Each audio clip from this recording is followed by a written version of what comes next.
You're going to get to see an example of service learning in elementary school, middle school, and high school through the eyes of the students.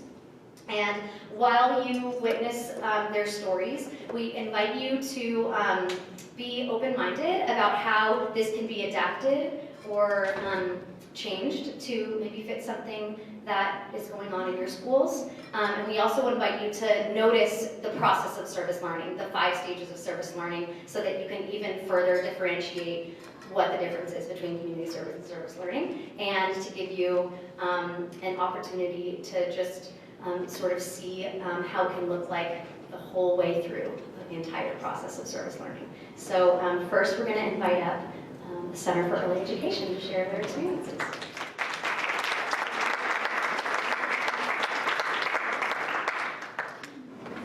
Hi, I'm Zoe. I'm Maddie. And I'm Lucas. We're 5th graders at the Center for Early Education. And today we're going to tell you about a project that we did in the 3rd grade. We started the year by investigating the topic of water in Southern California, the aqueduct systems, storm drains to the ocean, river sources, and groundwater. We continued our study of water at home and at school. This learning was then shared with our kindergarten water buddies with different hands-on projects. We also planted 2 boxes of plants, one with drought tolerant and the other with vegetables. When we went up to check on them, we observed that the drought tolerant plants needed less water and lasted longer. This helped us decide what plants to use on our yard. We also learned about an important water source in our community, the Los Angeles River. The organization Friends of the Los Angeles River, or FOLAR, came to our school and gave a presentation about it. We also went on a field trip with FOLAR, and we figured out how FOLAR is trying to restore the natural beauty of the river. We created PSAs on water conservation with our kindergarten water buddies. 4 groups of 4 students worked together to create, film, and edit their videos. This is the beginning of one of the PSAs. This plant is awesome. I am totally gonna buy it. No, you can't get it. It's not native, and native plants save water. Why on God's green earth would I care? It doesn't bother me. It will bother you, though. Ellie's going through a drought, and if you don't help soon, we'll lose all of our clean water. In order to help FOLAR get its message out to the people, we decided to build a model of the LA River by ourselves. We showed this project to our families that included the Native Americans, the flood, the present, and the future. When we shared these with our families, we also shared the message of FOLAR's restoration plan. We also shared this with our grandparents and grandfriends at Grandparents' Day. It was written on our school magazine that reaches out-of-state relatives and CEE alumni. At the end of the year, we reflected on our learning. We created a water musical with our drama teacher and music teacher. Our drama teacher helped us make skits, and our music teacher helped us learn songs dealing with Southern California and water. After the performance, which was a big success, we had big easels out on the yard where members of the school community and audience members could write how they plan to conserve water. To further our messages, the next step could have been to collect contact information of audience members interested in being on FOLAR's list. Thank you.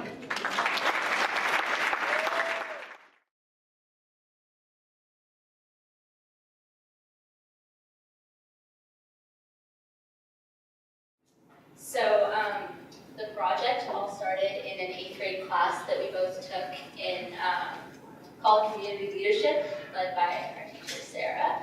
And basically in that class, we learned about the 5 different stages of service learning, and then after learning about it, we actually got to use those steps in creating projects at a school called Valor Academy near our school. Yeah, it's a local charter school. So, okay. So one of the things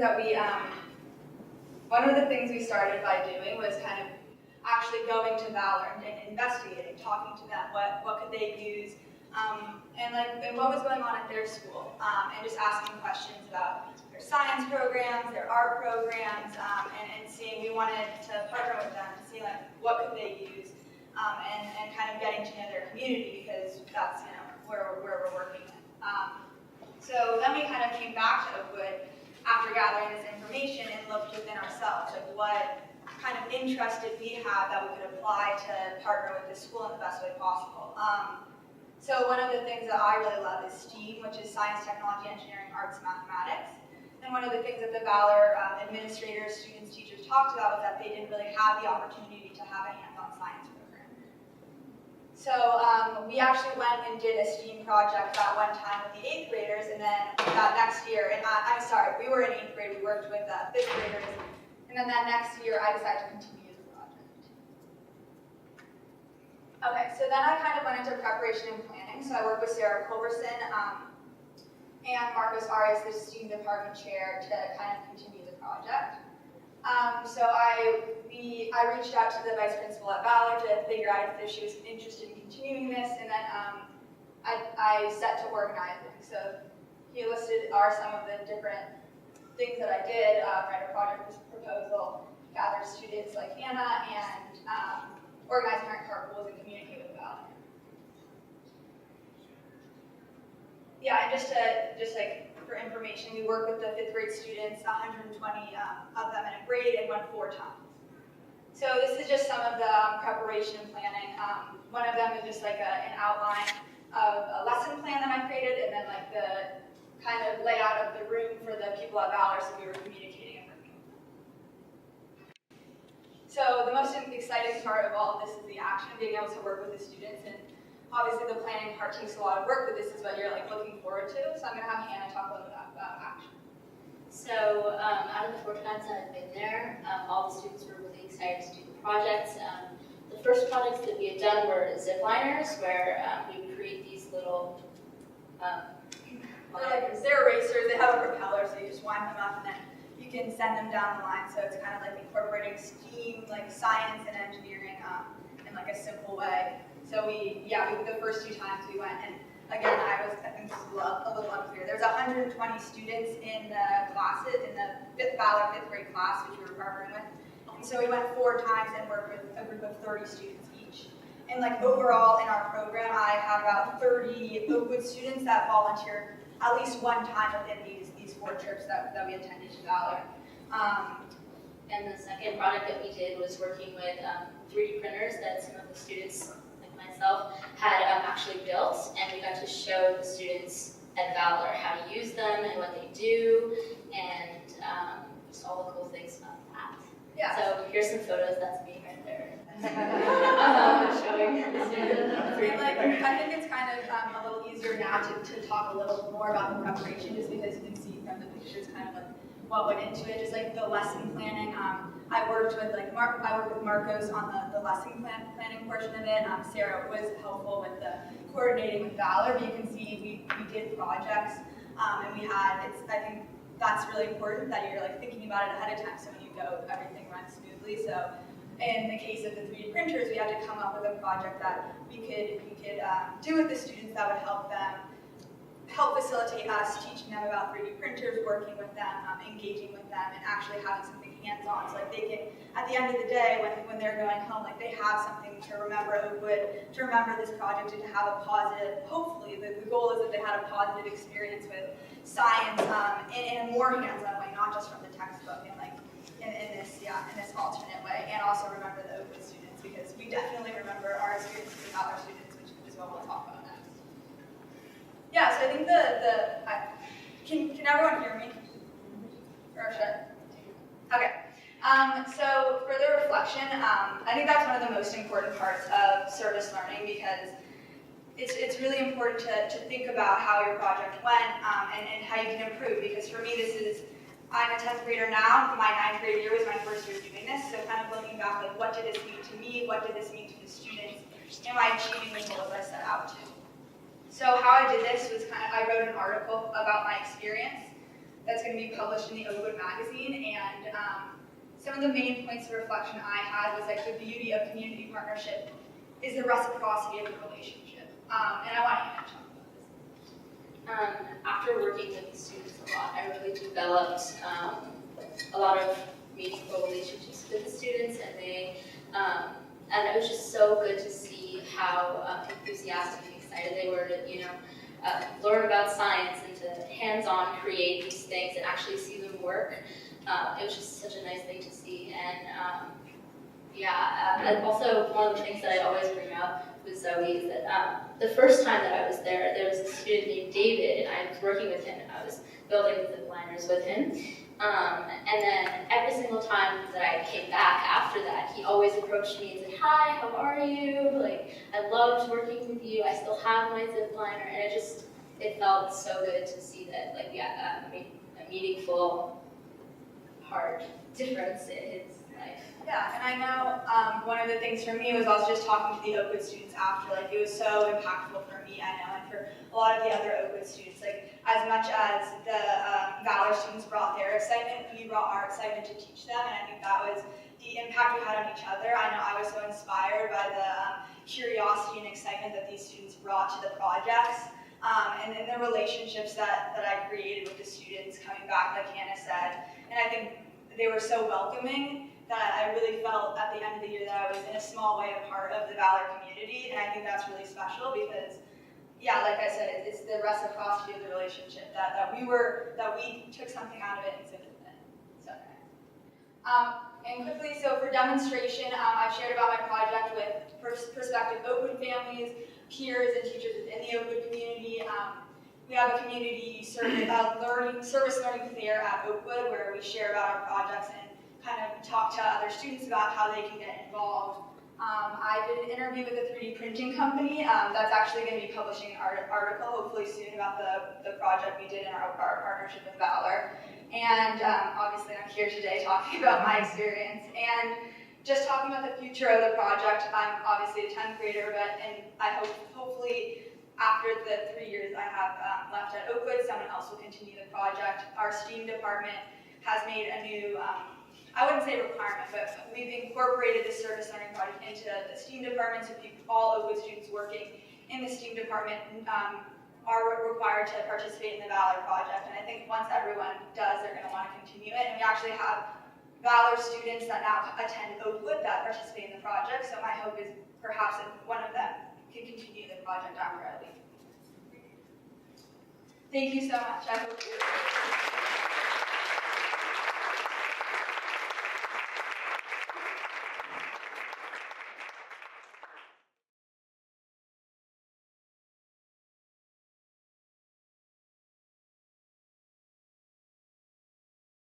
Good afternoon, everyone. We are students from Environmental Charter High School and students from the Green Ambassadors Internship.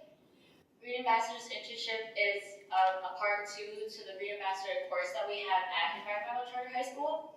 At the course, we learn about how to address social injustice and anything related to the environment that we want to make a change. And the internship is where we actually go out and make the change.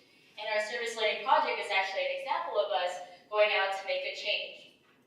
Our project is a sustainability audit where we went to a company called Dog Eared and we performed a sustainability audit to really get to know about their sustainability practices and to figure out if they're as sustainable as they try to be. And so to start it off in our preparation, we did research on Dog Eared. We found out that it's a jewelry company and they make their own jewelry and distribute it themselves. They do their own packaging and everything. And afterwards, we came up with a list of questions where we wanted to ask the people at Dog Eared when we would go do our action at their headquarters. And after we got a humongous list of questions we wanted to ask about every little detail, we came up with an audit where we handpicked certain questions that we wanted to ask while we're there. Hello. So essentially, our audit at Dog Eared, while audit may have that negative connotation of an IRS audit or something like that, we are not there to antagonize them or to take all their stuff. We are actually here to help them and to give them a little bit of a benefit out of it. So as interns, our job is to actually go out into our community and try to do our best to provide service learning. For our action, we went around and we actually analyzed every little detail of the Dog Eared workplace. It was a a complex that was fairly large and even had its own little manufacturing and packaging plant that even we dug down, and we even saw every little detail, and we wrote it down on our clipboards, and we got our little formal bow ties and everything, and we just jotted it down, and then we saw what we could do and how we could change it for the better at a financially reasonable price. So we did that, and then we even went into their office kitchens and their cubicles, and we went through the printers, and we told them stop printing out pictures of your favorite models and everything like that, and maybe you should be a little bit more sustainable by doing this, this, and this. And it turns out it was a very positive project. We made tons of good friends and partners at Dog-Eared as a result, and this action made us better learners, and we also got a chance to learn more about sustainability in the business and financial setting. So after we went in and investigated what they did and what their practices were, we came back and we told all this information to the rest of our Green Ambassadors internship, because there's a lot of us. And so then we created a presentation where, first of all, we said why it was important to be sustainable, because we felt like they needed to know why we were doing this and why it was important that they implement what we were going to tell them. And then we also said some of the things that they weren't doing good, because they didn't just want to go in there and say, okay, you're doing this bad, and you have to do this. And so we point out some of the things that they were doing good and that they were doing sustainably, and they are B Corp, so they were already kind of going on their way. And then we also looked at some of the things that they could improve on, and an example of that is in their packaging. They used a lot of bubble wrap to send off their materials, and we found an alternative, which is green wrap, and just paper versus plastic. And so we just kind of did not all of the research, but we kind of tried to investigate some of the different machinery that they could use, or different alternatives that they could use in their company. And so after a month of just researching, we put together a PowerPoint, and we met with the CEOs and all the heads of each department, and we presented to them on why it was good and each different section, so water, energy. And an example of that, we were also partnered with Energy Upgrade California, which offers rebates for recreation and business. If you save energy, you get money back. And so that was a nice encouragement. And so we told them, if you want to invest in solar panels, you can get money back on your investment. And Energy Upgrade also gave us different devices that we raffled off to each department. And we had these power saving strips, we had energy saving outlets, and we have different meters that read how much energy a device used. And then we hand out surveys, and we just answered a lot of their questions and tried to understand more of their needs as a company when we were there.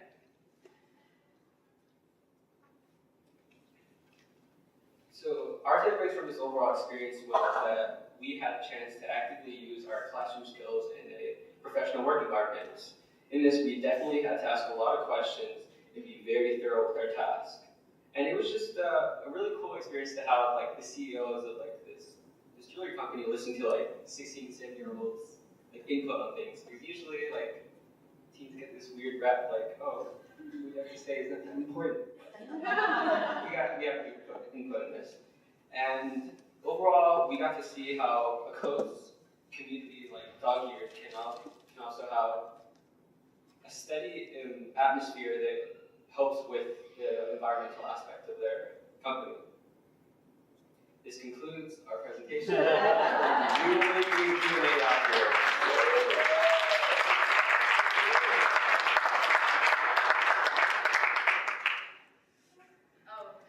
We just wanted to note that this isn't actually the end of our partnership or our relation with Dog-Eared.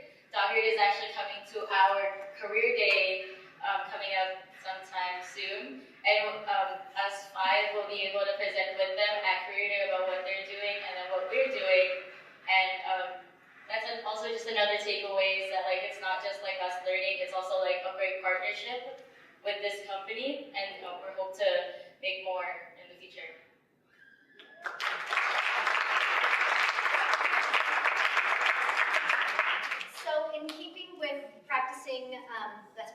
service learning, we want to offer you an opportunity to do your own investigation stage, because we just learned that asking questions is a really important part of finding out an authentic need and getting your true questions answered. So we're going to invite the students back up, and if you have any questions for them, then let me know we have one over here.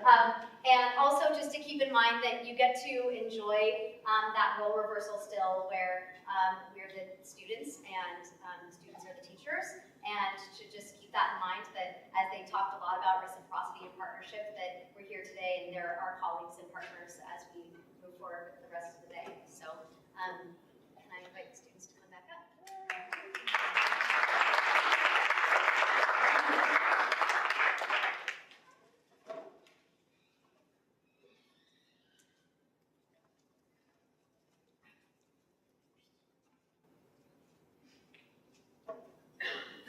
Okay, in the back. Hi, this is for the Oakwood students. How much of your project was incorporated into your classroom time, or was this something you did apart from the classroom or as part of the community service club? How did this come about? So, kind of both. It came out of a class. So in 8th grade, all 8th grade students take a service learning class where we're really learning about the 5 stages and how you can embark on this journey and this creative project. And so we all, as a concluding project, went through the stages of creating a class and then going to Valor and teaching it. And then I kind of took it one step further then in 9th grade that was then on my own, working with Sarah, working with Marcos, working with people at Oakwood to then continue the project, and that was all done on my own. And what was the class in 8th grade? It was a service learning class? Mm-hmm. It was a service learning class that really focused on looking at these 5 steps and teaching us how we can create the project. So that when I went to create the project in 9th grade, I have the skills. But it's like courses like English and French and math and service learning. It was like correct. It was like a mandatory course for all 8th grade students. Just like a year-long course. A year-long or a semester? I was a semester. Okay. Also for the Oakwood students, our school is thought about reaching out to another school for various things like this.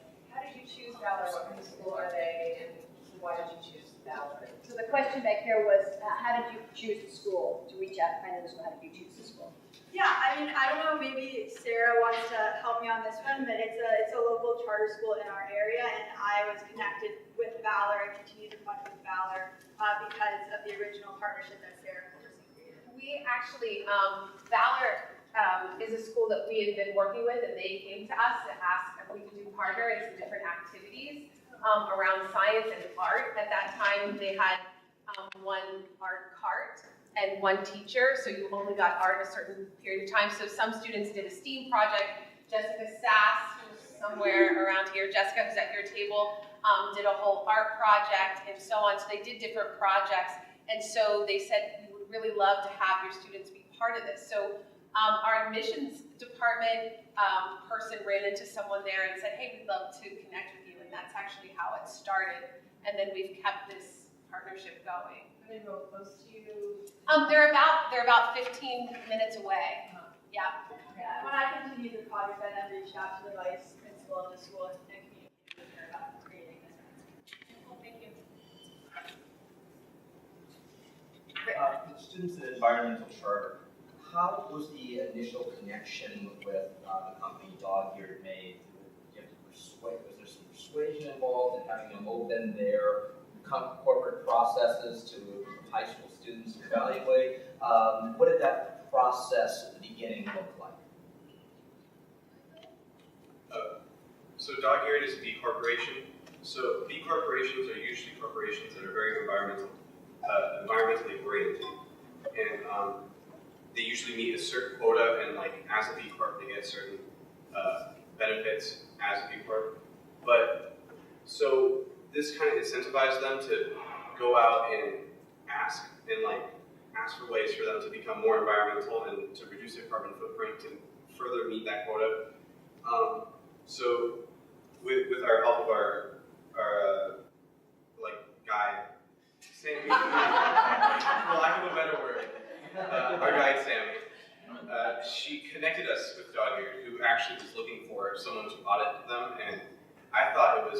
spectacular that they entrusted us, of all people, to actually provide them that information. Because we've pretty much gotten like 2 or 3 or even 4 years of environmental education throughout our high school career. So they thought we were pretty knowledgeable already as youth and also as experienced learners. So we probably made that connection overall just because of that. She's already. When is it? Oh. We've done it at AAA Flag and Banner that built Sammy, that we've done it at AAA Flag and Banner that prints signs, and basically we have a waiting list now of companies. So we'll have to figure that out. I have a question for the Center for Early Education. So my question for you is, you talked about doing this musical at the end as a learning experience. So was that something that the teachers wrote, or did the students have any input, or how did that work out? Well, the teachers and students both had a lot of input, and the teachers did like the subject, and we sort of so the students kind of helped. The students really designed the skits, but the teachers also did a lot with it as well. And were you all in it? Yes. Yep. Everyone was in it. So just to clarify, they wrote it. They wrote all the skits. The teachers did not write any of the skits, but we helped them with the songs. Like we helped pick out the songs and what they were going to sing, sort of the order it was going to go and how it was going to flow. So does every 3rd grade class? We've done it 3 years in a row. So, and each year it's been different. It's come out totally different. Third question. Yeah. It's for the environmental. Can you tell me, in a conversation at our table, you mentioned that you took a class in 10th grade that led to this. Was it a semester class? Was it after school? Was it a social science class? Where did it fall in the curriculum? So in 10th grade, Green Ambassadors is like a mandatory class, so it's a year-long class. And it counts as an elective, so you learn like different areas. So we have like water, waste, food, and energy. Those are our 4 main units. And as we learn throughout the class, internship learns more of that as well, and then we do projects and service learning activities from the class. So it's basically like an extension of the class. It's essentially just more in depth. 10th grade, we also do projects such as these to help and act in our community as well. But this club allows us to take that even more in depth for those students who look for, who have a deeper passion for environmentalism, and they want to actually spend some time after school to share more of that action and get more opportunities to do that as well. Andrew, do you want to share about the grade school? Oh yeah, so I was actually part of the middle school first graduating class, and that was when I was first introduced to the Green Ambassadors class, and it involved everything they said. And high school was also offered me the GA internship, which was a cool way to get more in depth with it than I was in middle school. One more in the back. Yes, I'm working with the Center. Your project, you said you've done it 3 years in a row. Is that right? Just third grade has done the musical 3 years in a row. Have they done water as the topic 3 years? Yes. And can you tell me things you've learned, missteps you took along the way that you have learned Me or from? them? What? I mean, you or them. Oh, well, you, because the kids have only done it once. Okay, so I think the first year that we did the musical, we were too involved in it. And then the second year, the kids, they did like a thing where they asked audience questions to see what was going to happen, and they did like a charades, and that was really fun. And this year they did this really neat thing about things that are great about the LA River and things that they need to work, that the LA River is working on that's unfortunate. And so they kind of brought their own piece, but I didn't realize that until after the first year that we did it. First year we did it was so huge. They had costumes. I mean, everybody had a costume, not just a few people. We had a big bake sale at the end. And so now we've just kind of made it a little bit smaller, a little more intimate, and really trying to reach out to people and get a hold of them. But, it's just a process. I find that it just changes every year. It's never the same.